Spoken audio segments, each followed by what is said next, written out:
The next person I'd like to ask on stage with me is a famous television host, but not only that, he's also an actor, he's a singer and a comedian. And in the 1990s, he became famous with his program De Schreeuw van de Leeuw, where he spoke about different social subjects like homosexuality, but also about, for example, the HIV virus, which was very uncommon in that time. For many Dutch people, he was a role model and a pioneer for the LGBTI plus emancipation. Please welcome to the stage, Paul de Leeuw. Hello, Paul. Yeah. Thank you. So, today you handed over the award for freedom from fear. Yeah. And I saw that you were very, very proud. Yeah. What is it especially about this organization that you came to appreciate so much? Yes, because when you think about Turkey, you think that everything is so straight and the regime and dictatorship of Erdogan that you are not allowed to breathe as an other sexuality person. Mm-hmm. So when I heard and read a lot about ÜniKuir and the two heroes sitting there, yeah. They're really young. They could be my children or my grandchildren. But it's really nice to see them. They have power in their bodies. They want to reform. They want to make people clear that you can be what you want to be. But I quote RuPaul, if you don't love yourself, how the hell can you love somebody else? Mm. And we are in Netherlands, we have a rich situation because I have a husband for 26 years, I have two boys, sons, but unfortunately there's also hate in Netherlands. But in Turkey there's another situation and many more countries. So I'm very proud for that kind of organization who works and who tries to make the world better. Mm. So you share the same mission, and you've started this mission already 30 years ago. Yeah.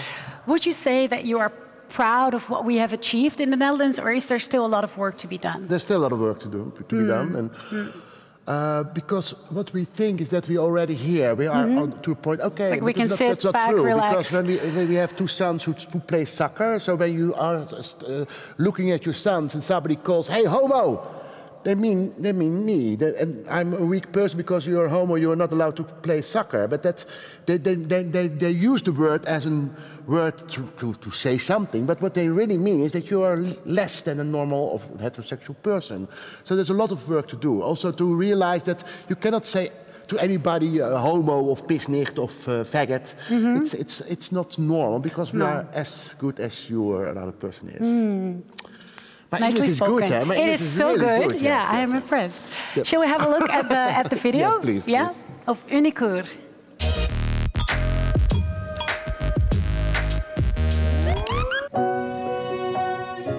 A lot of LGBTI people around the country and around the world actually feel fear at some point of their lives.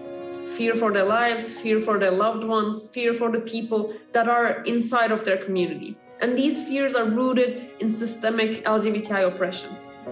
In all the pride marches I attended, I experienced fear. I was fearful for losing my life, losing my friends' lives. But at the same time, I knew that I wasn't alone. I was with my friends, I was with my loved ones. And together, we knew how to beat fear.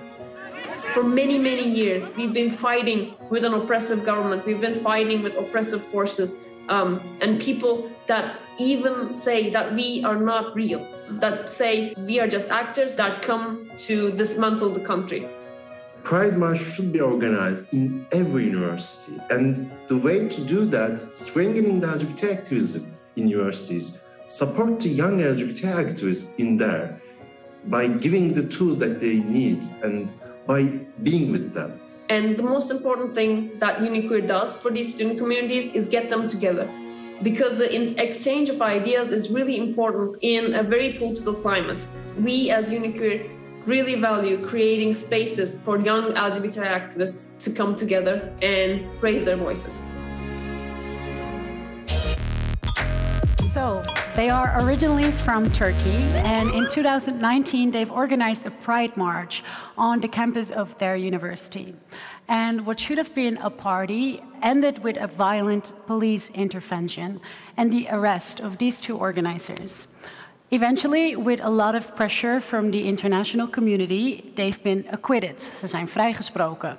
And now they are active in several cities, starting campaigns and monitor lawsuits to ensure the LGBTI+ community is getting a fair treatment. Please give an enormous warm welcome to Özgür and Melike from ÜniKuir.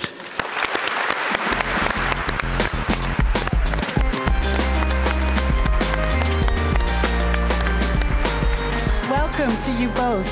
Thank you. Yes. So let's talk about role models, because I'm sitting here with 3 role models. And I would like to know, is that something that you decide to become, or does it just happen?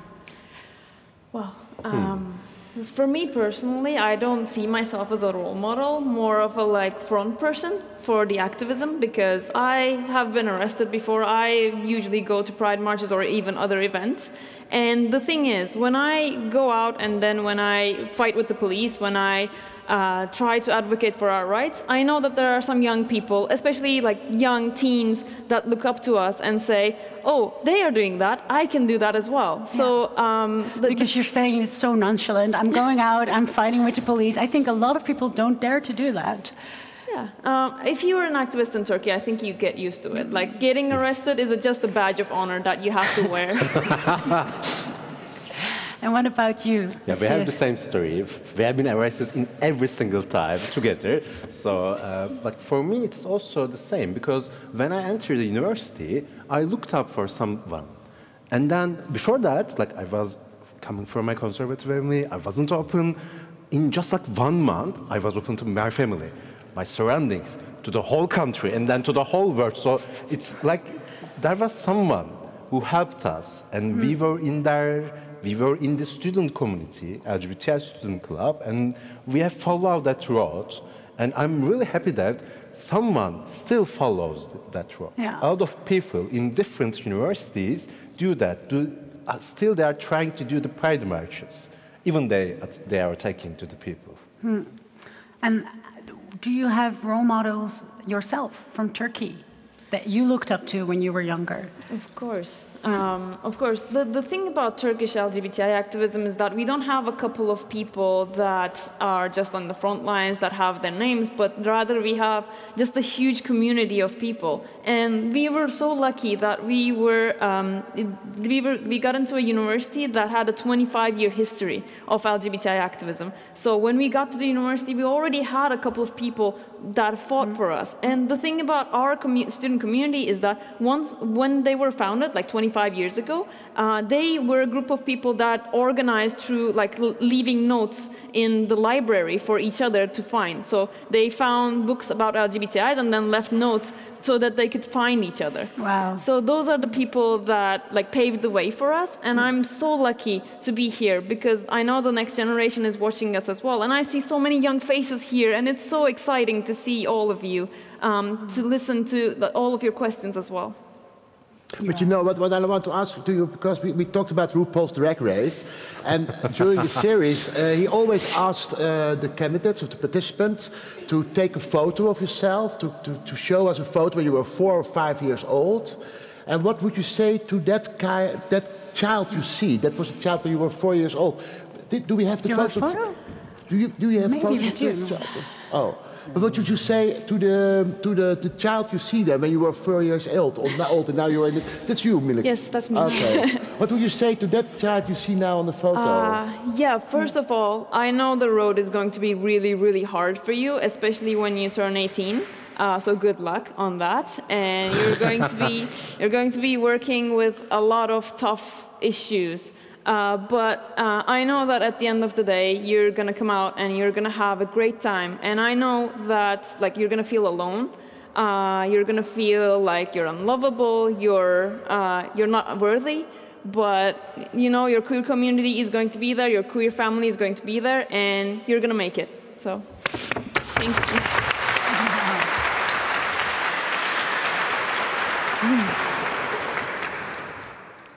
Shall we just let the students ask questions, because that's, in the end, the most important, I think. There's a video of Lucas Pieterse to start with.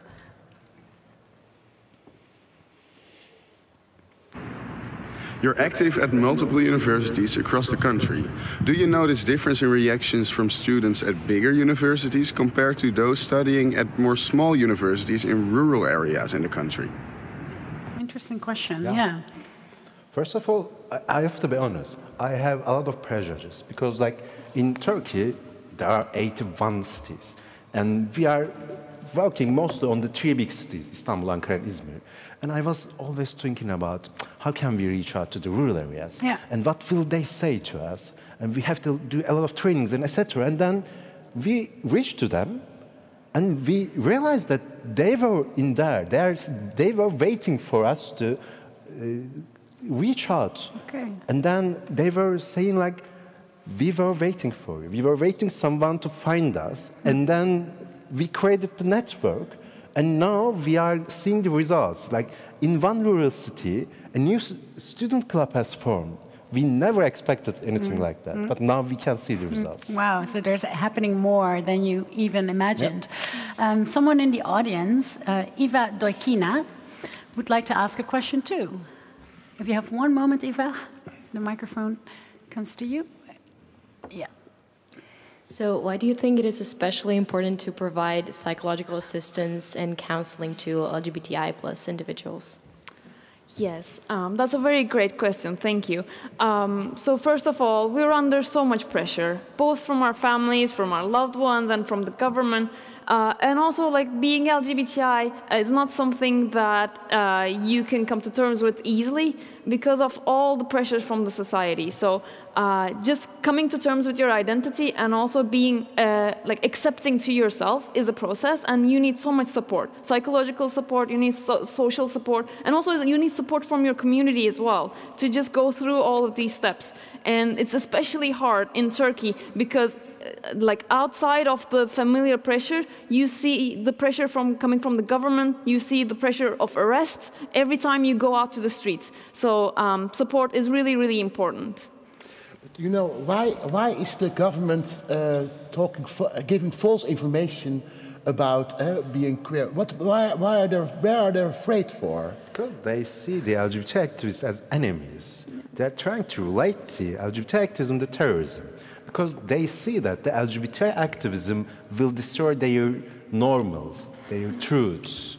And in a manner, yeah, it's true. We will destroy the normal of the society, but it will be better than ever. There's a question of Aaron, who is watching you from home, and he would like to know, how can we support the LGBTQ plus community in Turkey from here? How can we support? That's a great question as well. So first things first, you have to listen to the activists because the struggles are changing every single day. And we are in connection with a lot of young, amazing activists around the country. And every single one of them have different needs. So if they need publicity for something, then you can go out, just join our social media campaign. If they need funding, we can do crowdsourcing. If they need just letters, writing letters to LGBTI activists is so powerful because when we were arrested and when we were looking to 3 years in prison, during our trial, everybody sent us letters, especially with the Netherlands. And those letters were so impactful for us. So just reaching out, finding out what everybody needs and trying to give them to it, it's really, really important. Maybe one more thing. Today morning, we were with the royal family and the Prime Minister. Yeah. And you know, this management are so proud of being progressive, right? And push them. Because they're not doing enough. They should be pushing Turkey to do more. So push your government to do something. Push our government and be more in contact with each other. I want to thank you a lot. Özgür en Melike from ÜniKuir. En Paul natuurlijk. Hartelijk dank.